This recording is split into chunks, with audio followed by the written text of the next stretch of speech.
నమస్తే, welcome to our channel. నేను పద్మిని. ప్రస్తుతంతో పాటు ప్రముఖ ఆధ్యాత్మికవేత్త, జ్యోతిష పండితులు, అమ్మవారి సేవకులు, దత్తా గణపతి ఉపాసకులు మురళీధర్ శర్మ గారు మనతో పాటు ఉన్నారు. మాట్లాడదాం. నమస్కారం అండి.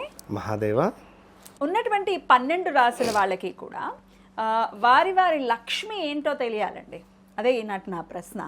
ఇప్పుడు మేషరాశి వాళ్ళు ఏం చేస్తే వాళ్ళకి లక్ష్మి వరిస్తుంది, వాళ్ళ లక్ష్మి ఏంటి అసలు అనేది తెలియాలి. ఆ విధంగా ఏదైనా చెప్తారా మన వాళ్ళకి? తప్పకుండా అమ్మా. లక్ష్మి అంటే మనకిక్కడ డబ్బు ఒకటే కాదు అని మనం ఒక 100 సార్లు చెప్పుకోవడం జరిగింది. అంటే డబ్బు ఒకటే కాదు, అన్ని రకాలుగా మనకు భోగభాగ్యాలు ఉండేటువంటి పరిస్థితులలో చక్కటి ఆరోగ్యం, ఖచ్చితంగా మన మాట విధానం, మనం మాట్లాడేటువంటిది ఎదుటి వ్యక్తి అర్థం చేసుకోవడం కూడా, అది కూడా లక్ష్మి. మానసిక ప్రశాంతత లక్ష్మి, అందంగా నవ్వడం లక్ష్మి. అంతే. సో మనం మాట్లాడే ప్రతి మాట అద్భుతంగా ఎదుటి వారికి ఒకంత ప్రశాంతత పాటుగా ఒకంత సంతోషాన్ని ఇవ్వాలి, కానీ ఉండనివ్వండి. ఇప్పుడు చిరంజీవి గారు ఒక మాట అన్నారు ఎప్పుడు, మంచి మైకులో చెప్పు, చెడు చెవులో చెప్పని అన్నట్టుగా చెడును వదిలేయాలి. ఎందుకు? ఇప్పుడు నిన్నటి రోజు నువ్వు ఇట్లా అయ్యింది, ఇప్పుడు అది అయ్యింది, అయిపోయింది. నిన్న నువ్వు ఇట్లా చేశావు, మొన్న ఇట్లా చేశావు, ఆ కమ్మ చినిగిపోయింది. ఇప్పుడు నిన్నటి రోజును నువ్వు ఎంత అతుకు పెడదామన్నా రాదు. సో ఇప్పుడు జస్ట్ నౌ, స్టిల్ అండ్ రేపు అనేదే చూసుకోవాలి. చాలామందిని నేను చూస్తున్నాను, పంతులు గారు మాకు ఈ విధంగా జరిగింది, మాకు మొన్న అట్లా అయ్యింది, దానివల్ల మాకు ఈరోజు ఇట్లా అనిపిస్తూ ఉన్నది పదే పదే, మొన్న ఇట్లా అయింది, నిన్న ఇట్లా అయింది. ఇవన్నీ అనవసరము. నేను చెప్పే పాయింట్ ఒకటే, నౌ స్టిల్ మీరు ఎంత ధైర్యంగా ఉన్నారు, నౌ స్టిల్ మీరు ఎంత ఆరోగ్యంగా ఉన్నారు, నౌ స్టిల్ మీరు అద్భుతంగా ఉండండి. అంతే. నేను ఒకరికి సహాయం చేశాను, వారు నన్ను చేయని, వారి కర్మ వారు అనుభవిస్తారు. ఎవరు మోసపోయినా వారి కర్మ వారు అనుభవిస్తారు. అంతే. అది నేనైనా మీరైనా ఎవరైనా దానిని శుద్ధి చేసుకోవాలి. దానిని మనము శుద్ధి చేసుకునే ప్రయత్నం చేసుకోవాలి. ఇక్కడ ఒకరికి మనం స్థానం ఇస్తేనే, ఇప్పుడు భార్య లేదా ఒక గురువు లేదా ఒక ఏదైనా కావచ్చును, వారికి మనం ఇచ్చేటువంటి స్థానము మన మనసులో ఉంటుంది. అది ఎదుటి వ్యక్తి ఊహించేసుకొని నేను ఇట్లా అనుకున్నాను అని అంటే మాత్రం దానికి మనం ఏం చేయలేం. కనుక ఏది ఏమైనప్పటికీ కూడా ముఖ్యంగా లక్ష్మి అంటే ఇందాక మనం చెప్పుకున్నాం, అన్ని రకాలుగా మనకు సమయానికి అన్నము, అన్ని రకాలుగా కూడా మనకు జాతకరీత్యా కూడా. ఇప్పుడు జాతకరీత్యా అంటే నేను చెప్పేది ఏమిటంటే, మీరు అన్నటువంటి విషయాలలో యోగకారకుడు, లక్ష్మీ యోగాలు 159 స్థానాలలో 159 స్థానాలలో కానీ, పంచమ భావం కానీ, నవమ భావం కానీ, లగ్నం కానీ, ఇవి మనం చూసుకొని వీటి అధిపతులు ఎవరు అనేది మనము చూసుకొని ముందుకు వెళ్ళడం ద్వారా మంచి ఫలితం ఉంటుంది వ్యక్తిగత జాతకరీత్యా. అయితే రాశిని బట్టి ఒకసారి చెప్పండి 12 రాశుల వాళ్ళకి. అయితే మేషం నుంచి మీనం వరకు 12 రాశులలో మేషరాశి వారికి లక్ష్మి ఎలా వస్తుంది, వాళ్ళ లక్ష్మి ఎవరు? తప్పకుండా. ముందుగా మేషరాశి వారికి లక్ష్మి ఎవరు అనేటువంటి మీ ప్రశ్నకు, వారు ప్రేమించేటువంటి వ్యక్తులు కావచ్చును, అదేవిధంగా వారి భార్య, వివాహం కాలేదు వారి తల్లి, అంతే, వారే వాళ్ళ లక్ష్మి. వారితో వీరు ఎంత ప్రేమగా ఉంటారో, ఎంత నవ్వుతూ ఉంటారో, ఎంత అద్భుతంగా ఉంటారో, తల్లి చెప్పిన మాటలో లేదా ఇంకెవరో చెప్పిన మాటలో వినకుండా వీరు మళ్ళీ స్త్రీలకు పురుషుడే.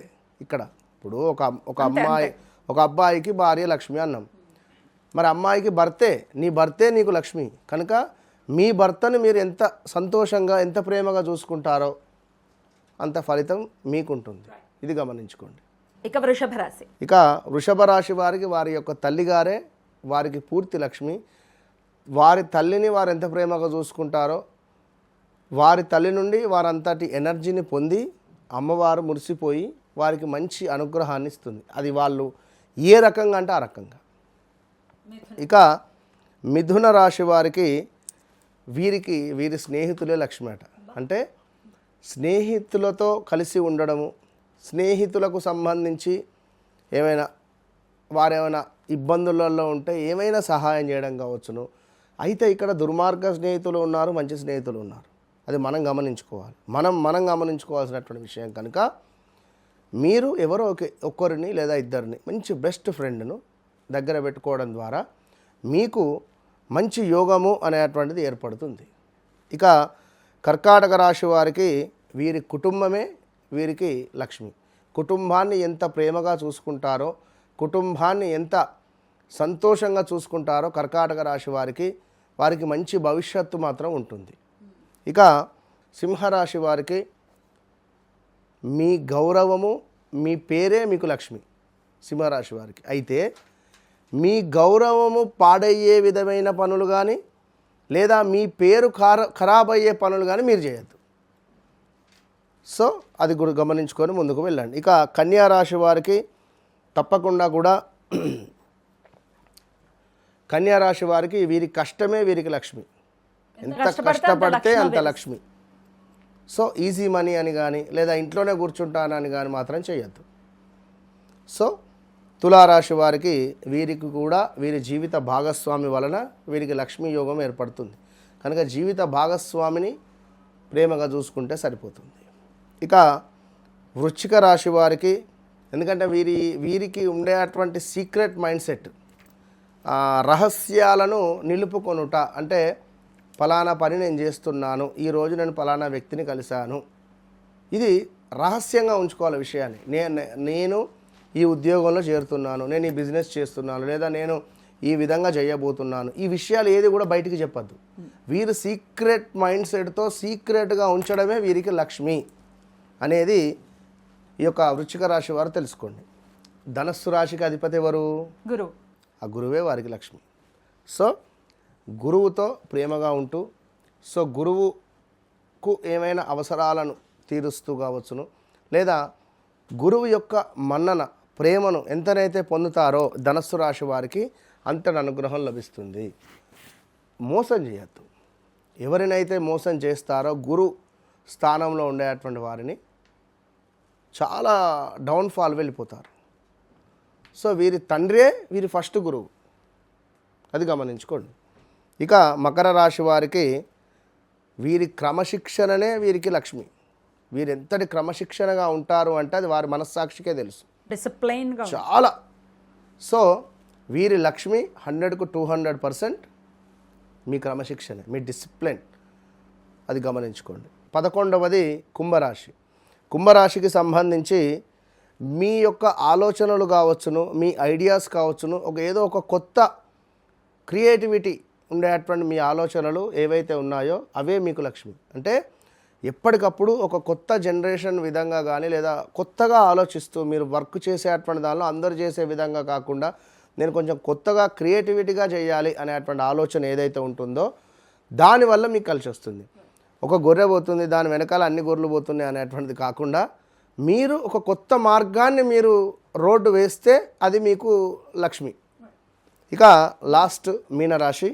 మీనరాశి వారికి వీరి యొక్క భావాలు, మనసులో ఉండేటువంటి భావాలు, ఇవాళ నేను సినిమాకు వెళ్ళాలనుకుంటున్నా, అబ్బో వెళ్ళను, ఇంట్లో వాళ్ళు ఏమని అంటారు, లేదా ఇవాళ నేను ఒక థమ్స్అప్ తాగాలనుకుంటున్నా, ఉదాహరణ నేను చెప్తున్నా, లేదా ఈరోజు నేను పలానా బిర్యానీ తినాలనుకుంటున్నా, లేదా నేను అంటే వీరికి ఉండేటువంటి ఫీలింగ్స్ ఏవైతే ఉంటాయో, కోరికలు, భావాలు, హృదయంలో ఉండేటువంటి భావాలను వీరు అంటే మంచి భావాలు, నేను చెప్పేది ఇంకా వేరేవి కాకుండా మంచి భావాలను వీరు యాక్టివేషన్ చేసుకోవడం ద్వారా మంచి ఇప్పుడు ఉదాహరణకు ఒక ఎటైనా టూర్ వెళ్ళాలి అనుకుంటున్నారు అనుకోండి, దానిని మీరు వెళ్ళేటువంటి ప్రయత్నం చేయాలి. వెళ్ళడం ద్వారా మీకు ఒక ఎనర్జీ వస్తుంది. ఒక టెంపుల్కి వెళ్ళాలనుకుంటున్నారు, లేదా ఒక ఎటో ప్రదేశానికి వెళ్ళాలనుకుంటున్నారు, వీరి హృదయంలో వీరికి వచ్చేటువంటి భావాలు ఏవైతే ఉన్నాయో మంచి భావాలను వీరు అప్లై చేయడం ద్వారా మంచి ఫలితం వస్తుంది. రైట్. ఇవి ద్వాదశ రాశుల వాళ్ళకి కూడా వారి లక్ష్మి ఎలా వస్తుంది అని ప్రాక్టికల్గా తెలియజేస్తారు. డెఫినెట్గా ఇవి అప్లై చేసుకుంటే పెద్దవి చేయాల్సిన పని లేదు. ఇప్పుడు మీనరాశి వారికి చెప్పాను, మనసుకు సంబంధించింది అన్నప్పుడు ఎందుకు అంటే ఇప్పుడు వీరు మానసిక ప్రశాంతతలో జపం చేసుకున్న వీరికి లక్ష్మే. అది నేను చెప్పింది ఒక లైన్ అయినా మీరు బాగా ఆలోచించుకోండి, మీకు అర్థమవుతుంది. మరి వీళ్ళ రాసేదో కామెంట్ చేయండి, నేను వారికి నేను చెప్తా అవసరమైతే. కామెంట్ సెక్షన్లో మీరు రాసి కామెంట్ చేయండి. రైట్, ఇదే వీడియోలో కమెంట్ చేయండి. రైట్ అండి, చాలా చక్కగా తెలియజేశారు. కృతజ్ఞతలు. నమస్కారం. మహాదేవ.